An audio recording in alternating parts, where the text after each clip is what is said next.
Ashama harka fuunee daawwattoota fi hordoftoota keenya akkam nagaa keessanii nageenya koo kan jaalalaa fi kabajaa bakka isin jirtanitti isin haadha qabachaa egaan odeeffannoo qabatamaa haala yeroo irratti qabannee isiniif dhiyaanneera hamma xumura qophii keenyatti nu waliin turaan affeerraa keenya daawwattoota keenya namoonni chaanaalii keenya faaraa taatan subscribe gochuun odeessaalee adda addaa akka nurraa hordoftan abdii isinirraa qabna.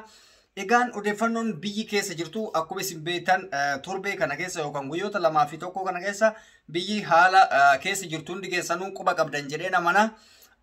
Isarratti odeeffannoolee dabalataa kan miidiyaan dabarse ani immoo gama afaan Oromootitti jijjiiree isin himuu barbaada. Keessattuu ibsa har'a Biraanuu Juullaa godhee fi dhaadannoowwan Tigraay irraa gara mootummaatti darbataman fakkeenyaaf kanneen akka Abbaay Tsaayyeefaa maal akka jechaa turan waraannoo maalirra jira kan jedhu waraanni hanga ammatti wal waraansa keessa akka jiru beekamaadha. Wal waraansa ta'ameen lubbuun meeqa akka wareegamallee ifaadha jechuudha. Baay'inni isaa hangana jedhamuu baatuyyuu. Kanaaf ibsa baasirratti maaltu ture Biraanuu Juullaa bifa sodaa wayiitiin ibsa baase akkuma isin argitan Faana Broadcasting Corporation yookaan immoo Itoophiyaa televezyiinii irratti ibsi inni baase sun har'a waan baay'ee ibsa. Inni jalqaba maal ibsa? Eertiraa yookaan Eertiraa fi Itoophiyaan daangaa ofii hanga ammaa kan duraan amata 28 irratti lolaa turan akka hin sararatin, akka hin murteeffatin, jarattiin lakkaa wajjin nyaattee wajjin dhuydi malee daangaa hanga ammatti sarreeffanne hin murteeffamne. Kan Itoophiyaati moo kan Eertiraa ta'an jedhu murtoofne. Inni biraa hoo sa'aatii nuti daangaa hin sarreeffanne kanatti sa'aatii nu Eertiraa waliin haa waliin dhufeenyi mootummaa jiraatu malee shakkii wayii hin jire jedhamu kanatti Tigraay nu rukutuu yookaan nu reebuun sirrii miti jedhe Biraanuu Juullaa.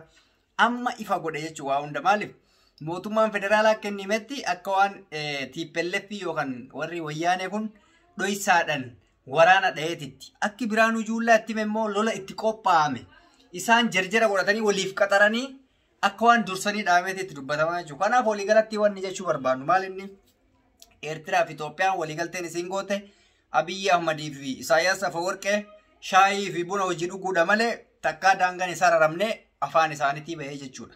Amma dura Itoo Eertiraan araaramtee lafti ka'eenyu akka ta'e beekame jedhanii haasaan hanga ammaa hin taane jechuudha.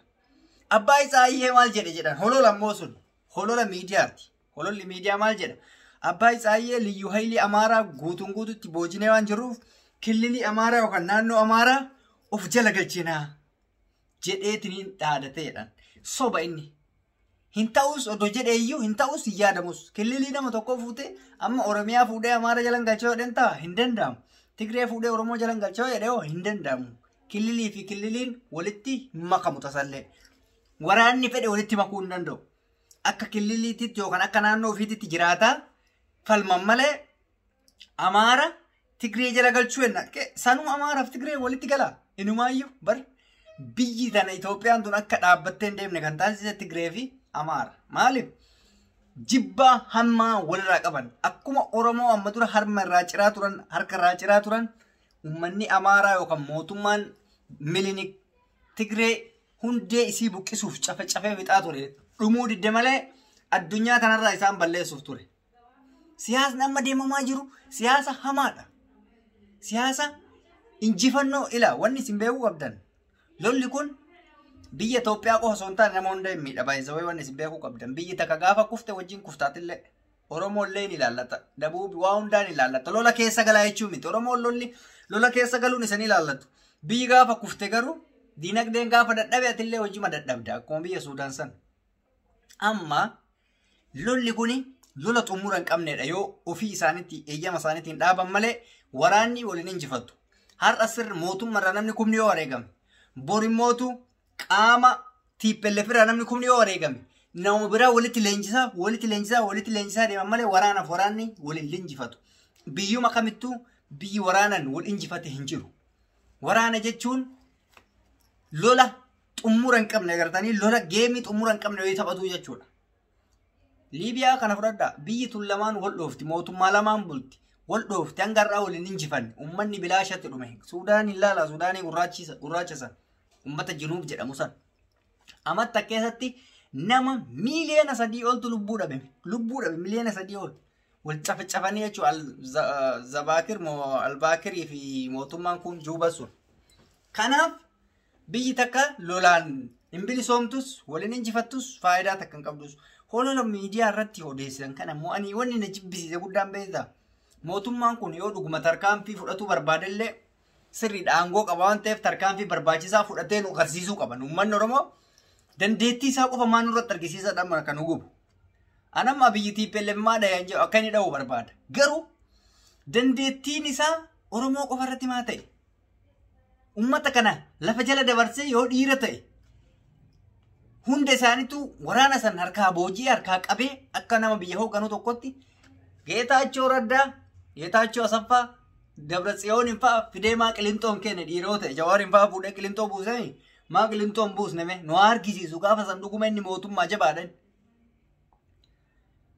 Wanni isin beekuu qabdan nuti Tigraay dhaamuun waa tokko nutti fakkaata dhaaman an akka isaa dhaaman barbaadayyu maal nu godhan nu fixaa turan malee maal nu godhan nuti Abiyyii fi TPLFis nuuf qixxeedha. Garuu dhaadannoo qofa osoo hin taane wanni mootummaa kanarraa ani eegu ammallee jabaa yoo ta'e warra akkana isa godhe kana qabeetiniin mee Qilinxoo fidee akka abdiillee faasaniin nu argisiisu ma'akalaawii fidee nu argisiisu kana dhaga'uu barbaada nuti.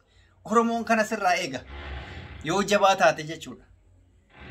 Yookaan akkanatti saachaa wannoo labsee jira lola ji'a jaha labsee maaloo koottaa na dhaqqabaa na cinaa dhaabadhaa biyya teessan ijaaradhaa kadhaan hin barbaachisu adeeroo kiyya bareedaa kiyya laal mangistii kenna na dhagahi anas itti himaa akka nama mootummaa ta'e mootummaan dhaheetiniin humnaan nama cabsaa akkuma Oromoo cabsite kanatti dhahii cabsii qabiitiniin mana hidhaatti kootti ol darbi gaafa sanatti dhuguma Abiyyiidha dhuguma jabaadha. Warra wayyaanee yookaan warra biyya gurgurata jettee ati yaadde san gaafa san qabdee biyyi si jaalatti.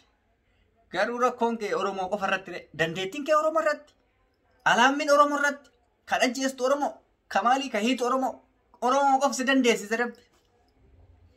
Uummata xiqqoo tana dadhabde humna hin qabdu humnaan si caalan amma rakkoon Oromoon miskiinaa ta'e hidhannoo hin qabu.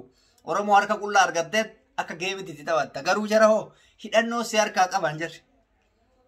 Qab godhaniitiin raadarii si harkaa qaban raadarii jechuun hin bitoo jedhe raadarii amma harkaa qaban san birrii doolaara biiliyoonni 20 san qabu bituudhaaf kan eengadda booji'an san jechuun raadarii eengadda booji'an birrii biiliyoonni 20 isaan bitu biyya alaan bitoo jedhe birrii biiliyoonni 20 jechuun immoo birrii Itoophiyaatti lakkaa'ameen dhumu doolaara jechuun bar jinee miti yookaan immoo birrii Itoophiyaatti miti doolaara birrii Itoophiyaatti hin lakkaa'amu birrii nama isinii himu kun oovariidha jechuun tiriliyeena nuyyuu lakkaa'amu jechuudha. Kanaaf dandeettii kee mootummaa kenna sirraa eenaa mee akkamitti akka argisiiftee jedhatan injifattu ani kun dhaamsa obbolummaa sii dhaama akka injifattuuf fedhii qaba. Kanumaan isin jedhaa daawwattoota hordoftoota keenya namoonni chaanaalii keenya faarataa ta'an sabiskiraayib gochuun hordofaa amma xumura keenyatti teettaniin hordofuu keessaniif galatoomaa fayyaa ta'a.